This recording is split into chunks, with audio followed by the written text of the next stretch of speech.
Bismillahirrahmanirrahim. Assalamualaikum warahmatullahi wabarakatuh. Alhamdulillah. Wassalatu wassalamu ala rasulillah wa ala alihi wassahbihi wa mawalah. La hawla wa la quwwata illa billah. Saudaraku semua yang dirahmati Allah subhanahu wa ta'ala, materi kajian kita kali ini adalah tentang harta halal dan harta haram di akhir zaman. Kita mulai dengan pengertian dari harta. Al-malu lughatan ma malaktahu min kulli syai'. Harta menurut arti bahasa itu adalah apa-apa yang kamu miliki dari segala sesuatu. Terkait harta ini di dalam Islam dikenal dengan adanya konsep istikhlaf. Nah, konsep istikhlaf itu mengandung dua prinsip utama. Yang pertama adalah harta itu hakikatnya adalah milik Allah. Sesuai dengan firman Allah Subhanahu wa taala, wa atuhum mimma lillahi alladzi atakum, dan berikanlah kepada mereka sebagian dari harta Allah yang dikaruniakannya kepadamu. Kemudian konsep istikhlaf yang kedua adalah Allah Subhanahu wa taala telah menjadikan kita manusia berkuasa atas harta tersebut. Sebagaimana firman-Nya, wa anfiqu mimma ja'alakum mustakhlafina fihi, dan nafkahkanlah sebagian dari hartamu yang Allah telah menjadikan kamu menguasainya. Jadi harta itu adalah hakikatnya milik Allah Subhanahu wa taala, tapi Allah telah memberikan kuasa kepada manusia untuk memanfaatkannya. Dari sini para ulama kemudian membuat definisi atau istilah syariah terkait dengan harta. Dalam Dirasat fil Fikril Islami, Muhammad Husain Abdullah menyebutkan al-malu istilahan kullu ma yuntafa'u bihi ala ay wajhin minal wujuhi syar'iyyati kasyira'i wal ijarati wal i'arati wal istihlaki wal hibah. Harta menurut arti istilah itu adalah setiap apa yang dapat dimanfaatkan menurut cara-cara yang dibenarkan oleh syariah, seperti jual beli, sewa menyewa, pinjam meminjam, pemanfaatan sendiri untuk dikonsumsi, dan juga hibah. Sedangkan di dalam Mu'jam Lughah al-Fuqaha, al-malu istilahan kullu ma yumkinul intifa'u bihi mimma abaha syar'u al-intifa'a bihi. Harta menurut arti istilah itu adalah setiap apa yang dapat dimanfaatkan dari apa-apa yang dibolehkan oleh syariah untuk memanfaatkannya. Dari dua definisi ini kita bisa simpulkan bahwa yang dimaksud dengan harta itu adalah apa saja yang telah dibolehkan syariah untuk bisa kita manfaatkan. Nah, implikasi dari konsep istikhlaf dan definisi syariah terkait harta tersebut adalah segala pengaturan urusan harta ini wajib tunduk kepada hukum Allah. Jadi, apa yang dimaksud dengan harta halal dan harta haram? Nah, harta halal itu adalah segala sesuatu yang memperoleh izin syara untuk dikumpulkan dan dimiliki. Sedangkan harta haram adalah segala sesuatu berupa benda yang dilarang atau tidak memperoleh izin dari syara untuk dikumpulkan dan dimiliki. Di dalam syariat Islam, jenis harta haram ini terbagi menjadi 3. Pertama, haram karena zatnya. Yang kedua, haram karena mengambil hak adami. Dan yang ketiga adalah haram karena dihasilkan dari muamalah yang batil. Nah, mari kita bahas satu persatu. Yang pertama adalah harta haram karena zatnya. Allah Subhanahu wa taala sebagai pemilik harta itu mengharamkan sebagian hartanya untuk kemudian dimanfaatkan oleh manusia. Misalnya di dalam Quran surah Al-Maidah ayat 3. Hurrimat alaikumul maitah waddamu wallahmul khinjir. Diharamkan bagi kalian memakan bangkai, darah, dan daging babi. Begitu juga di dalam hadis misalnya. Hurrimatil khamru bi'ainiha. Diharamkannya khamr itu karena zatnya. Nah, inilah sebagian dalil yang menjelaskan tentang jenis harta haram yang pertama, yaitu memang Allah haramkan kepada manusia untuk dimanfaatkan, atau haram karena zatnya. Jenis harta haram yang kedua adalah haram karena mengambil hak adami. Sebagaimana Allah firmankan dalam Al-Quran, wasyariqu wasyariqatu faqta'u aydiyahuma. laki-laki yang mencuri dan perempuan yang mencuri, potonglah tangan keduanya. Dari ayat ini kita bisa pahami bahwa mencuri harta orang lain itu haram. Ini berarti ada hak adami yang dia ambil. Nah, oleh karena itulah pengambilan hak adami ini atau harta yang dimiliki oleh orang lain itu haram hukumnya. Dalam hadis Nabi juga disebutkan, alal yadi ma akhaddat hatta tu'addi. Wajib atas tangan bertanggung jawab atas semua yang diambilnya hingga dia mengembalikannya. Ini adalah sebagian dalil terkait dengan harta haram karena mengambil hak adami. Harta haram yang ketiga adalah harta haram karena muamalah yang batil. Harta haram ini terjadi karena transaksi muamalah yang dilakukan tidak sesuai dengan syariat Islam. Dan itu adalah sebuah kebatilan sebagaimana firman Allah Subhanahu wa taala, ya ayyuhalladzina amanu la ta'kulu amwalakum bainakum bil batil ila akhir ayat. Wahai orang-orang yang beriman, janganlah kalian saling memakan harta sesama kalian dengan jalan yang batil. Harta haram jenis inilah yang paling banyak terjadi di masyarakat kita sekarang. Dan hal ini sebagaimana yang telah diprediksikan oleh Rasulullah SAW, la ya'tiyanna 'alan nasi zamanun la yuvallil mar'u bima akhadal mala amin halalin amin haramin. Sungguh akan datang suatu zaman, tidaklah peduli seseorang dengan cara apa ia memperoleh harta, apakah dengan cara yang halal ataukah dengan cara yang haram. Apa saja contoh transaksi dari muamalah yang batil ini? Yang pertama misalnya adalah asuransi, leasing, KPR, kredit bank, perseroan saham, utang ribawi, tabungan emas online, multilevel marketing atau MLM, talangan haji, dan lain-lain.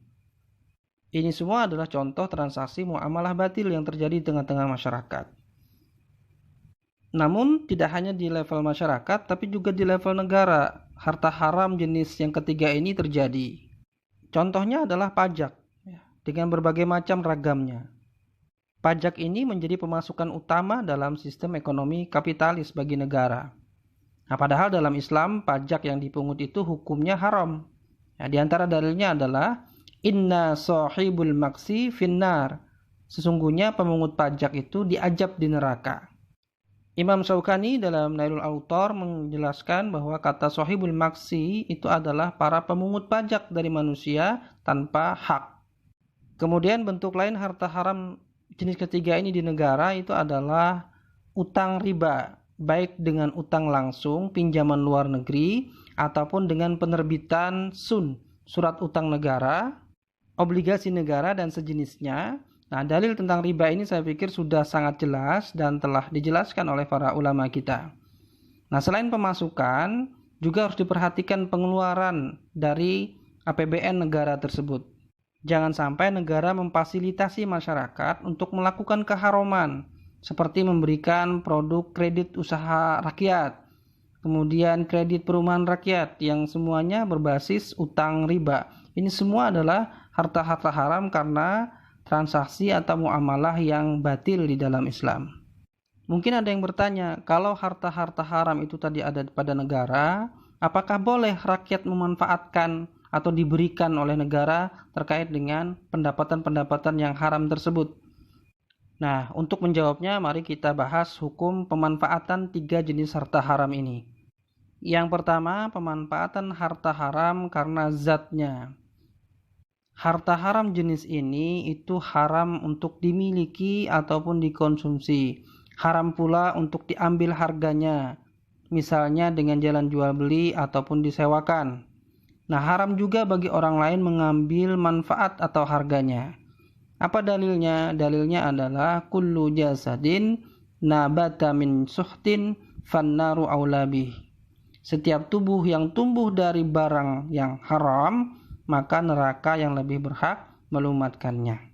Nah, harta yang jenis pertama ini, harta haram jenis pertama ini haram dimiliki, haram juga dimanfaatkan, baik dijual, disewakan, dan lain-lain. Kemudian harta haram karena mengambil hak adami. Nah, harta ini haram untuk dimiliki dan juga dikonsumsi. Haram pula untuk diambil harganya, baik dijual belikan ataupun disewakan. Haram juga bagi orang lain untuk mengambil manfaat harganya. Nah, dalilnya diantaranya adalah idza syuriqa min rajuli mata'un aw dha'alahu mata'un fawajadahu biyadir rajulin bi'ainihi fahuwa ahaqqu bihi wa yarji'ul mustari 'alal ba'i bisaman. Jika barang seseorang itu dicuri atau hilang, kemudian ia mendapatinya di tangan orang lain, maka ia lebih berhak terhadap barang tersebut dan orang yang membelinya harus mengembalikan barang tersebut kepada penjualnya dengan memperoleh kembali harganya.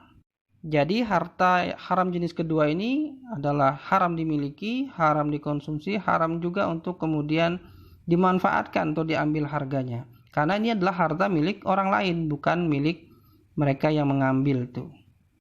Kemudian harta haram jenis yang ketiga, yaitu harta haram karena muamalah yang batil. Bagaimana pemanfaatannya? Nah, harta ini haram untuk dimiliki ataupun dikonsumsi. Haram juga bagi pemiliknya untuk mengambil harganya, misalnya dengan menjual atau menyewakannya. Namun orang lain boleh bermuamalah atasnya secara syar'i. Misalnya dengan jalan hibah, nafkah, jual beli, disewakan, dan lain-lain.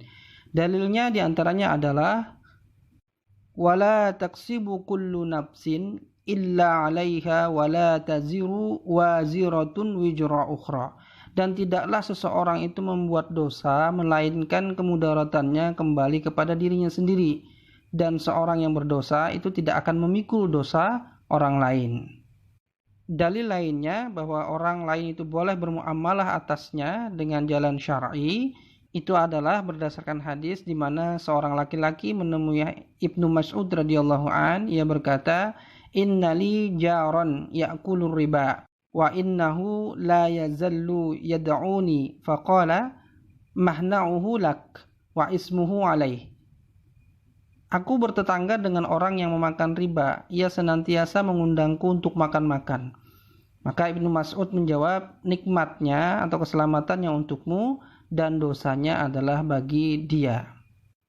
Ini adalah dalil terkait dengan harta haram karena muamalah yang batil, di mana orang lain masih bisa memanfaatkannya dengan cara-cara yang syar'i, baik dengan hibah, ya jual beli maupun sewa menyewa.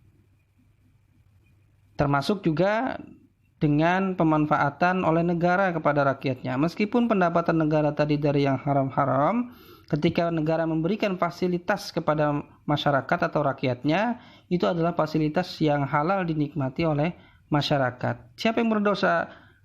Para pejabat negara yang melakukan kebijakan-kebijakan pengambilan harta haram itulah yang menanggung dosanya, sebagaimana telah disampaikan dalam dalil-dalil yang telah disebutkan.